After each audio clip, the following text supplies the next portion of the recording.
Hello viewers, this is Md from Mr. Knowledgestic. Welcome to my channel. কেমন আছেন আপনারা সবাই? আশা করি ভালো আছেন। আজকে আমরা ফটোপির 10 নম্বর ক্লাস নিয়ে আসলাম। এই ক্লাসে আমরা তিনটি টুল নিয়ে আলোচনা করব। তার আগে আমরা বলে নিচ্ছি যারা আমার চ্যানেলে নতুন এসেছেন তারা এখনই সাবস্ক্রাইব করে পাশে থাকা বেল আইকনটি বাজিয়ে নিন।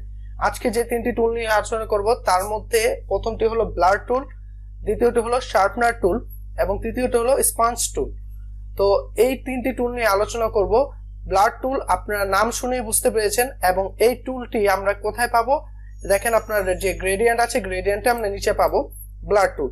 তো ব্লার টুল আমরা ক্লিক করব এবং আপনার পিছনের যে ব্যাকগ্রাউন্ড আছে সেটাকে আপনি ব্লার করতে পারবেন। উপরে দুটি অপশন আছে, ব্রাশের সাইজ অথবা আপনার কোন ব্রাশটি নিতে যাচ্ছেন, এবং এখানে আছে স্ট্রেঞ্জ আপনার কতটুকু বাড়াতে যাচ্ছেন বা কমাতে যাচ্ছেন সেটাই অনুযায়ী আপনি করে নেবেন। ব্লার আমরা নরমালি যেমন ক্যামেরাতে ছবি তোলার সময় ব্লার ইফেক্টটা দিলে আপনার পিছনের সাইডটা ব্লার হয়ে যায়, অথবা আপনার যে অবজেক্টকে আপনার ব্যাকগ্রাউন্ডে রেখেছেন সেই অবজেক্টটা ব্লার হয়ে যায়। এখন এখান থেকে আপনার যে কোনো অবজেক্ট আপনার ব্লার করতে পারবেন আপনার ইচ্ছে মতো। তো আমি দেখি, আমরা যদি এই সাইডটা ব্লার করে দেখি, তো আমরা এটা জাস্ট হলো ড্র্যাগ করব, ড্র্যাগ করলেই আমরা এই ব্লারটি দেখতে পারবো। তো আপনারা হয়তো ভিডিওতে দেখতে পাচ্ছেন। তো আপনার শুধু আমরা অবজেক্ট যে মডেলটি আছে সেই মডেলের মডেলকে আমরা ব্লার ছাড়া বাকি সবগুলো পিছনে ব্লার করে দেব। তো এই অপশনটা আমরা অ্যাভেলেবেল পাবো আপনার ফটোপির মধ্যে, এবং যে আমরা ফটোশপে যদি ক্লাসটি করি সেখানে আপনার আলাদা লেয়ার নিয়ে কাজ করতে পারবেন। এখানে অন লেয়ার সিলেকশন একটি অপশন থাকবে, কিন্তু আপনার ফটোপির মধ্যে এটি নেই। তো ব্লার টুলের কাজ আপনার এটাই যে আপনার যে কোনো অবজেক্ট বা যে কোনো জায়গাকে আপনি ব্লার করতে পারবেন আপনার ইচ্ছে মতো। আপনি যত বেশি ড্র্যাগ করবেন তত বেশি ব্লার হতে থাকবে, এবং স্ট্রেটনার যদি আপনার বাড়িয়ে দেন সেক্ষেত্রে আরো বেশি ব্লার হবে। ঠিক আছে। তো আপনার দ্বিতীয় যে টুলটি রয়েছে সেটা হলো শার্পনার টুল। ব্লার টুলের অপোজিট শার্পনার টুল। তো আপনার এটাকে শার্প করবে আপনার।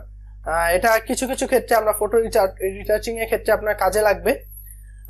তো এখনো যারা আমার চ্যানেলটি সাবস্ক্রাইব না করেছেন তারা এখনই সাবস্ক্রাইব করে নিন, এবং আমাদের ফেসবুক একটি গ্রুপ আছে। তো সেই গ্রুপে আপনারা চাইলে জয়েন হয়ে নিতে পারেন। জয়েন হয়ে গ্রুপের মধ্যে আপনার যদি কোনো প্রবলেম হয় সেই প্রবলেমটি আপনারা বলতে পারেন, এবং আপনারা যে কাজগুলো দেওয়া হচ্ছে সেই কাজগুলো আপনারা গ্রুপের মধ্যে সাবমিট করতে পারেন। সরাসরি আমার নিয়ন্ত্রণে থাকবে গ্রুপটি। তো আমি এটা দেখে আপনাদেরকে রিভিউ করতে পারবো। তো আপনার যে শার্পনার টুলটা আছে সেটা আপনার ব্লার টুলের নিচেই পাবেন। এবং যদি আমরা এই শার্পনার টুলটা একটু আমি একটা অন্য কাজ করে দেখাই, দেখেন আপনার যে শার্পনার টুল একই আপনার ফিচার, যেটা ছিল আপনার সাইজ এবং হলো আপনার স্ট্রেটনেস যেটা ছিল বা হার্ডনেস যেটা ছিল সেটা আপনার কমিয়ে বাড়িয়ে নিতে পারবেন। এখান থেকে আমি দেখেন, আমি এটাকে যদি শার্প করতে থাকি, যদি বেশি বেশি ড্র্যাগ করতে থাকি সেক্ষেত্রে কিন্তু আপনার এটা একটা জম্বি আকার ধারণ করবে বা আপনার ছবিটি একবারে জ্বলে ফেটে যাবে। তো এখান থেকে আপনি দেখতে পাচ্ছেন যে শার্পনার টুলটা কিভাবে কাজ করে। মূলত আপনার শার্পনার টুলের কাজ হলো শার্প করা, যে জায়গাগুলো ব্লারিশ রয়েছে সেই জায়গাগুলো শার্প করা। যেমন আমরা যদি এটা লিপসের মধ্যে ইউজ করি সেক্ষেত্রে আপনি দেখবেন একটু ভালো লাগবে, কিন্তু বেশি যদি ইউজ করতে যান সেক্ষেত্রে আপনি তো দেখলেন কি হয়েছে। তো আপনার এখান থেকে শার্প করে নিতে পারবেন। দেখেন আপনার যে কালারটা আছে শার্প কালার চলে আসলো। তো আপনার যে যে জায়গাগুলো প্রয়োজন আপনার সেই জায়গাগুলো শার্প করে নিতে পারবেন। যেমন আপনার এই জায়গাটা আপনার শার্প করতে পারেন। তো আপনার যে জায়গা প্রয়োজন আপনি করে নিতে পারেন। যদিও এটার কাজ এতটা বেশি না, ফটো রিটাচিং এর সময় কিছুটা কাজে আসে। তো এরপর আপনার রয়েছে হলো স্পঞ্জ টুল। স্পঞ্জ টুলটা আপনার হলো কালার ব্লেন্ড করে, দুটি কালার ব্লেন্ড করে দেয়। ব্লেন্ড করে এটা অনেকটা ব্লারের মতো কাজ করে, কিন্তু আপনার ব্লার না, মূলত এটা ব্লার না।